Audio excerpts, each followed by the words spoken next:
Good morning, students. Our today's topic is electrostatic potential energy due to a system of charges. Meaning है कि अगर हमारे पास बहुत सारे चार्जेस एक दूसरे के पास आ जाएं, ठीक है, हमें पता है कि हमारे पास जो अपोजिट चार्जेस एक दूसरे के क्लोज आ जाएं तो उसमें पोटेंशियल एनर्जी बनती है, ठीक है। अगर हमारे पास बहुत सारे चार्जेस एक दूसरे के पास आ जाएं तो ज़्यादा अमाउंट में पोटेंशियल एनर्जी बनेगी, जिसका नाम इलेक्ट्रोस्टैटिक पोटेंशियल एनर्जी होता है। तो ये एक्सप्रेशन उसी के लिए कि अगर हमारे पास बहुत सारे चार्जेस एक दूसरे के क्लोज आ जाएं तो नेट पोटेंशियल एनर्जी कितनी बनेगी, उसका क्या फार्मूला है।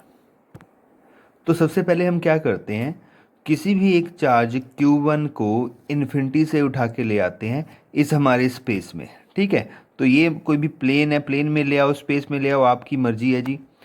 तो मैं इस चार्ज को उठा के किसी भी चार्ज को यहाँ पर ले आया, let this charge is Q1, ठीक है। तो Q1 चार्ज को मैं यहाँ लेके रखता हूँ और मैं देखता हूँ कि कितना वर्क डन होता है। देखो बेटा, अब जब मैं इसको इन्फिनिटी से उठा के यहाँ पर लेके आता हूँ तो इसको रोकने वाला कोई नहीं है, ठीक है, क्योंकि हमारे पास पहले से कोई चार्ज भी यहाँ पर प्रेजेंट नहीं है। तो यहाँ पर हमें कोई रोकने वाला नहीं है, तो हमें किसी भी फोर्स के अगेंस्ट कोई फोर्स नहीं लगाना पड़ेगा, इसलिए कोई भी एनर्जी नहीं बनेगी, कोई इलेक्ट्रोस्टैटिक पोटेंशियल एनर्जी नहीं बनेगी, ठीक है। तो सिर्फ Q1 को यहाँ रखने के लिए हमारे पास कोई वर्क डन नहीं होता। सो हम लिखते हैं electrostatic potential energy, short form में लिख लेता हूँ, in taking the charge Q1 from infinity to point A, इस पॉइंट को नाम रख लेते हैं, let this point is A। तो हमें पता है कोई वर्क डन नहीं होगा, ठीक है। तो जब भी पोटेंशियल एनर्जी हमने फाइंड करनी होती है हम वर्क डन फाइंड करते हैं। तो यहाँ पर वर्क डन W1 मैं इसका नाम रख देता हूँ, इट विल बी 0 नंबर 1, ठीक है। अब मैं क्या करता हूँ, किसी भी दूसरे चार्ज को, let the charge is Q2, तो Q2 को मैं इन्फिनिटी से यहाँ इस पॉइंट पर लेके आके रख लाऊँ, let this point is B, और चार्ज कितना है, लेट इट इज Q2, ठीक है। और हम ये भी सपोज कर लेते हैं इनके दोनों के बीच में जो डिस्टेंस है, लेट इट इज R12, ठीक है, वेक्टर। क्लियर है। तो हमारे पास हमने क्या किया, एक चार्ज Q2 को अब Q1 के क्लोज लेके आके रखा, ठीक है, और बीच में डिस्टेंस हमने मेंशन कर दिया, इट इज़ R12। अब देखो, जब मैं Q2 को इन्फिनिटी से पॉइंट B पर लेके आऊँगा तो मैं Q1 की फील्ड में आ रहा हूँ, ये Q1 और Q2 दोनों पॉजिटिव हैं, तो Q1 नहीं चाहेगा कि Q2 मेरे पास आए, तो इसको इसके पास लेके आने के लिए मेरे को फोर्स लगाना पड़ेगा, डिस्प्लेसमेंट होगी, मीन्स वर्क डन होगा। वो work done in the form of potential energy store हो जाता है, तो मैंने उस वर्क डन को फाइंड करना है। तो मैं यहाँ पर दोबारा लिखूँगा electric potential energy in taking the charge Q2 from infinity to point B, ठीक है। अच्छा, अब देखो बेटा, B पॉइंट पर क्या है, Q1 का पोटेंशियल है, यहाँ पर आंसर है यस है, ठीक है, क्योंकि पोटेंशियल का फार्मूला क्या होता है, 1/4π0 Q/R, ठीक है। तो यहाँ कुछ डिस्टेंस भी है जहाँ पर मैंने चार्ज को लेके आके रखा है। तो और हमारे पास पोटेंशियल का दूसरा फार्मूला क्या होता है, work upon charge, potential is equal to, मैं यहाँ रफ में लिख देता हूँ आपके लिए, potential is equal to work upon charge. अब मेरे को क्या फाइंड करना है, वर्क डन फाइंड करना है, because potential energy is in the form of work done, और वाइस वर्सा। तो मेरे को वर्क डन फाइंड करना है, तो वर्क डन का यहाँ से फार्मूला क्या बनेगा, पोटेंशियल इनटू चार्ज। अच्छा, पोटेंशियल किसका, V1, इसका Q1 का, ठीक है, और चार्ज कौन सा हम लेके आ रहे हैं, Q2।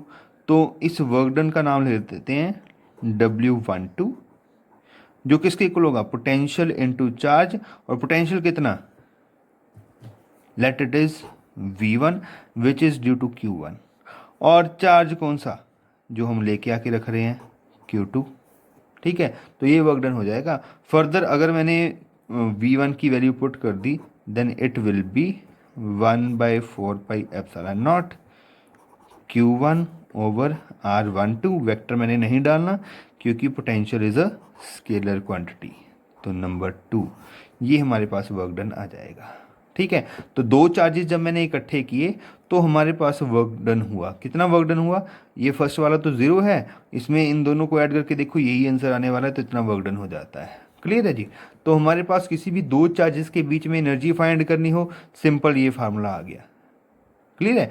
तो जब भी हमें कोई न्यूमेरिकल पूछा हो कि दो चार्जेस के बीच में हमने energy, electric potential energy find करनी है, तो simply we can say what, it is 1/4πε0 Q1 Q2 upon R12। मैंने R12 लिखा हुआ है, आप R भी लिख सकते हो। ओके जी, so this is the work done और energy between two charges place near to each other, means एक चार्ज दूसरे की फील्ड में होना चाहिए। ये हमारे पास यहाँ की इंपॉर्टेंट चीज़ है। तो अब मैं क्या करता हूँ, अब कोई थर्ड चार्ज Q3 यहाँ पर लेके आता हूँ। ठीक है, let on this point and this point is called point C। ठीक है, इसको C लिख लेते हैं और चार्ज का नाम है Q3, जिसको मैं इन्फिनिटी से उठा के इस C पॉइंट पर लेके आ रहा हूँ। देखो बेटा, जब मैं C पॉइंट पर इसको लेके आने वाला हूँ तो जो Q1 है ये ऑब्वियसली इसको क्या करेगा, रिपेल करेगा। सिमिलर चार्जेस पॉजिटिव पॉजिटिव, और Q2 भी इसको रिपेल करेगा। दोनों मिल के जोर लगाएंगे इसको रिपेल करने के लिए। और मेरे को अगर Q3 को यहाँ लेके आना है तो दोनों की रिपल्शन के अगेंस्ट काम करना पड़ेगा। ठीक है, तो दोनों के फोर्स के अगेंस्ट फोर्स लगा के मैं इसको C पॉइंट पर रख पाऊंगा। ठीक है, तो अब मैं क्या करता हूँ, फिर से यहाँ का डिस्टेंस मान लेता हूँ। Let this distance is R13 and this distance is R23। मैं चार्जेस के नाम पर डिस्टेंस रख रहा हूँ। ये 2 3 है तो 2 3, ये Q1 और Q3 है तो 1 3। ओके जी, तो मैं यहाँ पर अब क्या निकालूंगा, वर्क डन निकालूंगा। क्लियर है जी? तो फिर से हम लिख लेंगे क्या, electric potential energy in taking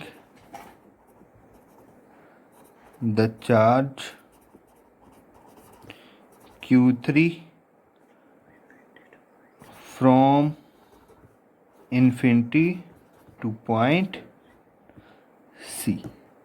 okay जी, अब देखो बेटा, अब क्या होगा, यहाँ पर दो वर्क डन आएंगे। कौन कौन से? एक तो कौन करेगा, Q1 करेगा, और दूसरा कौन करेगा, Q2 करेगा। ठीक है, दोनों के वर्क डन को मैंने निकालना है और ऐड करना है, वो टोटल वर्क डन होगा।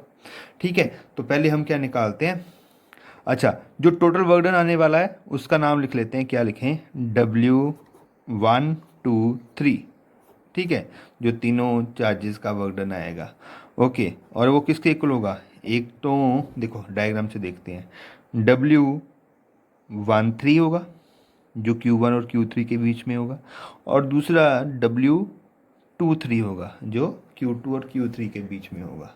ठीक है जी, तो मैं इसको लिख रहा हूँ, क्या लिखूँ, W13 प्लस W23 ऐसे लिख लेते हैं। ठीक है जी, और फार्मूला हम फिर से वही ऊपर वाला लगाएंगे, कौन सा, कि अगर मैं चार्ज Q3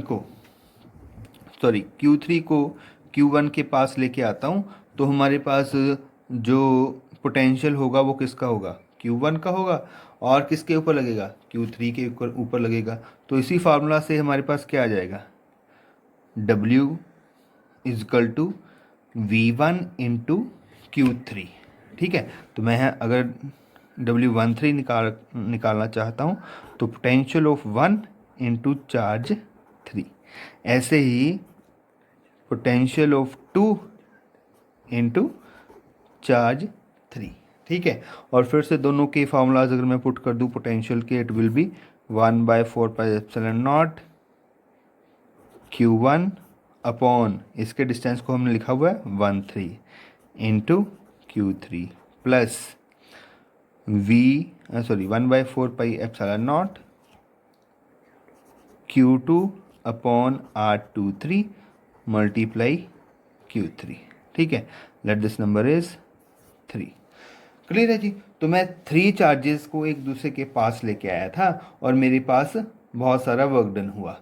ओके, तो हम अब क्या करने वाले हैं, हम टोटल वर्क डन फाइंड करने वाले हैं। तो टोटल वर्क डन फाइंड करना हो क्या करेंगे, तीनों इक्वेशंस को, तीनों वर्क डन्स को ऐड कर देंगे जो हमने फाइंड किए हैं। ठीक है, क्योंकि हमारे पास देखो बेटा, जब ये चार्ज आया था कोई वर्क नहीं हुआ, जब ये चार्ज आया तो इन दोनों के कारण वर्क डन हुआ। ठीक है, तो टोटल वर्क डन मैंने फाइंड करना है, तो इसका प्लस इसका प्लस इसका, तीनों का वर्क डन हमें ऐड करना पड़ेगा। तो मैं यहाँ पे लिखने वाला हूँ total work done. So total work done, let it is W and it is equal to W1 plus W12 plus W123। और तीनों की अगर मैं वैल्यूज़ पुट करूँ, first work done is 0, second is 1/4πε0 Q1 Q2 upon R12 plus 1/4πε0 Q1 Q3 upon R13 plus 1/4πε0 Q2 Q3 upon R23। और यहाँ से common क्या आने वाला है, 1/4πε0 common. So we are left with Q1 Q2 upon R12 Q1 Q3 upon R13 plus Q2 Q3 upon R23। तो ये मेरे पास नेट वर्क डन आ जाता है। अच्छा देखो बेटा, ये तो 3 चार्जेस के कारण था, बट अगर आपके पास चार्जेस जो हैं वो 4 होते, 4 चार्जेस को आप एक दूसरे के क्लोज लेके आते, 5 होते, n चार्जेस होते, then what should be work done. ठीक है, ऐसे तो फार्मूला बहुत लंबा होता जाएगा निकालना, तो हम इसको, इसकी जनरलाइजेशन करेंगे। जनरलाइजेशन मीन्स इसका एक फार्मूला बना देंगे कि अगर कोई कितने मर्जी नंबर ऑफ चार्जेस हो तो हम सिंपल वे में इसको कैसे फाइंड कर सकते हैं। तो देखते हैं जनरलाइजेशन हम कैसे कर सकते हैं। देखो बेटा, ये वर्क डन और 1/4πε0 हमारे पास कांस्टेंट है ऑलरेडी। ठीक है, अब हमारे पास 2 वेरिएबल्स हैं यहाँ पर, देखो 1 2 1 2 1 3 1 3 2 3 2 3, ये 2 वेरिएबल्स चल रहे हैं हर टर्म में। तो हम यहाँ पर 2 वेरिएबल्स कंसिडर करेंगे, बीच में प्लस का निशान है, प्लस के लिए हम समेशन लेके आते हैं, समेशन आई एंड जे। ठीक है, गोज फ्रॉम 1 to n। ठीक है, n तक जाना है अगर हमारे पास n टर्म्स हों। बट हमें एक चीज़ देखने वाली है, किसी भी टर्म में i और j इक्वल नहीं है। इक्वल मीन्स अगर यहाँ पे भी 1 हो, यहाँ पे भी 1 हो, तो वो सेम नहीं है। ठीक है, अलग अलग हैं, यहाँ पे 1, ये 1, ये 3, यहाँ पर 2 तो यहाँ पर 3। कहीं ऐसा नहीं है 1 1 2 2 या 3 3, ऐसा कहीं नहीं है। तो हम साथ में कंडीशन लिखेंगे, i is not equal to j, ये हमने साथ में डाल देना है। और उसके बाद क्या करना है, Q I Q J upon R I J. तो ये हमारे पास जनरलाइजेशन बन जाती है। बट इसके साथ हमने एक एडिशनल टर्म लगानी होती है, दैट इज हाफ। ठीक है, ये 1/2 हमने अपनी तरफ से डाला है, और इसका रीज़न है कि हमने ये क्यों डाला है, इसको मैं हटा रहा हूँ। और इस टर्म का हम मीनिंग समझते हैं कि इसका क्या मीनिंग है। देखो बेटा, इसका मीनिंग है 1/4πε0 सभी में कॉमन है, तो ये कॉमन ही रहेगा, बाहर रहेगा, सबके साथ आएगा, और ब्रैकेट में ये टर्म आएगी। ये टर्म हमने कैसे पुट करनी है, कैसे बनानी है ये टर्म, ये समझते हैं। देखो बेटा, तो यहाँ पर है i goes from 1 to n, j is also going from 1 to n, but i is not equal to j। तो इसका मीनिंग क्या है, क्लियरली समझना है। देखो बेटा, इसमें क्या है कि हम सबसे पहले i को 1 पुट करेंगे। अब जे को तो 1 पुट नहीं कर सकते क्योंकि हमारे पास क्या है, इक्वल नहीं है दोनों, तो जे को हम 2 पुट करेंगे। ठीक है, और जे को 2 पुट करके कहाँ तक जाना है, n तक जाना है। ठीक है, क्या करना है, मतलब मैं आपको यहाँ करके समझा देता हूँ। 1/4πε0, ये हाफ, इसका सिग्निफिकेंस मैं आपको बाद में बताता हूँ। ठीक है, तो अगर मैं इसको ओपन कर रहा हूँ तो सबसे पहले क्या करेंगे, 1 पुट कर दिया, जे को 2 पुट कर दिया, R12 बन गया। ऐसे फिर से अब i को फिर से 1, j को अब 3 पुट करना है तो 1 3। अब ऐसे फिर से j को, i को 1 पुट करना है, j को अब 4 पुट करना है, R1 4। फिर से आई को 1 ही रहने देना है, जे को 5 पुट करना है और आर 1 5। ऐसे करते करते कहाँ तक जाना है, एन तक जाना है। ठीक है जी, क्लियर है। तो आई को हम 1 रखेंगे, जे को एन तक लेके जाएंगे। ठीक है, उसके बाद जब हम एन तक पहुंच गए फिर क्या करना है, अब आई को हमने 2 रखना है। ठीक है, तो आई को 2 रखेंगे, जे को फिर से कहाँ से स्टार्ट करना है, 1 से स्टार्ट करना है, 1 और यहाँ पर कितना आ जाएगा 2 1। ठीक है, फिर आई को फिर से 2 ही रहने देना है, जे को अब 2 नहीं पुट कर सकते because I is not equal to J, तो 3 आर 2 3। ठीक है, ऐसे ही फिर से आई को 2 रहने देना है, जे को 4 आई 2 4, आई को 2 जे को 5 आर 2 5। तो ऐसे करते जाना है। अब फिर से आई को अब 3 पुट करेंगे, जे को फिर से 1 पुट करेंगे, तो Q3 ये प्लस में होगा, Q3 J1 3 1, ऐसे ही 3 2। अब फिर से इसको 3 नहीं पुट कर सकते तो 4 पुट करना है, R 3 4, Q3 Q5 R 3 5। ऐसे सोन करते जाना है आपने, आगे आगे इसको सॉल्व करते जाना है। बट देखो बेटा, अब क्या होता है कि हमारे पास यहाँ पर कुछ टर्म्स रिपीट हो रही हैं। जैसे हम इस टर्म को देखें, it is Q1 Q2 upon R 2 1, और इस टर्म को देख लें, दे आर सिमिलर टर्म्स, है ना। तो ये टर्म तो हमें हमारे पास 2 बार आ गई। ठीक है, हमने क्या किया, जैसे इस डायग्राम में देखें तो इस टर्म का मतलब है, पहले ही हमने क्या किया, इन दोनों के बीच में वर्क डन निकाल लिया। मीन्स ये चार्ज था और ये चार्ज हम लेके आए, तो कितना वर्क डन हुआ वो फाइंड कर लिया। और क्या किया, हमने ये मान लिया कि ये चार्ज यहाँ पर है, इस चार्ज को लेके आए, फिर से वर्क डन फाइंड कर लिया। बट भाई वो तो सेम रहेगा। ठीक है, तो उसको 2 बार थोड़ा ना ऐड करना, आपने एक बार ही ऐड करना है, बट यहाँ पर ये वो 2 बार ऐड हो रहा है। ठीक है, क्लियर है। ऐसे और भी टर्म्स हैं, जैसे ये टर्म है और इस टर्म को देखो, ये भी लगभग ये भी बिल्कुल सिमिलर टर्म्स हैं। ठीक है, हाँ, हालांकि देखो यहाँ पर R13 यहाँ 3 1 है, but this is distance, distance तो चेंज नहीं हुआ ना, आप चाहे 1 3 लिखो चाहे 3 1 लिखो। क्लियर है, तो ये हमारे पास कुछ टर्म्स हैं वो 2 2 बार आ रही थी। ठीक है, इस टर्म को देखो और इस टर्म को देखो, दे आर ऑल्सो रिपीटिंग। ठीक है, तो हमने इन टर्म्स को एक बार लेके आने के लिए बाहर क्या कर दिया, हाफ लगा दिया। तो हाफ लगाने का क्या मतलब है, दोबारा सुनते हैं। देखे देखो, जैसे ये टर्म है सपोज x, ये भी फिर x हुई, दोनों को ऐड करो कितना आ गया 2x, तो 2x और बाहर क्या है 2, तो 2 से 2 कैंसिल हो गया, क्या रह गया x रह गया, तो अब ऑटोमेटिकली एक टर्म बच गई। ठीक है, ऐसे सारी टर्म्स जो रिपीट हो रही थी वो एक एक बार रह जाएंगी, ये हाफ लगाने थे से, यही इस हाफ की सिग्निफिकेंस थी। और हमारे पास एनर्जी का फिर ये फार्मूला इन जनरल टर्म बनता है। तो इसके लिए देखो, मैंने आपको ये जो 5 चार्जेस के कारण वर्क डन निकाल के बता दिया, तो चाहे 10 चार्जेस हो हम वर्क डन फाइंड कर सकते हैं। ठीक है, तो this is the formula to find the work done due to infinite number of charges placed at some place. ठीक है, थैंक यू।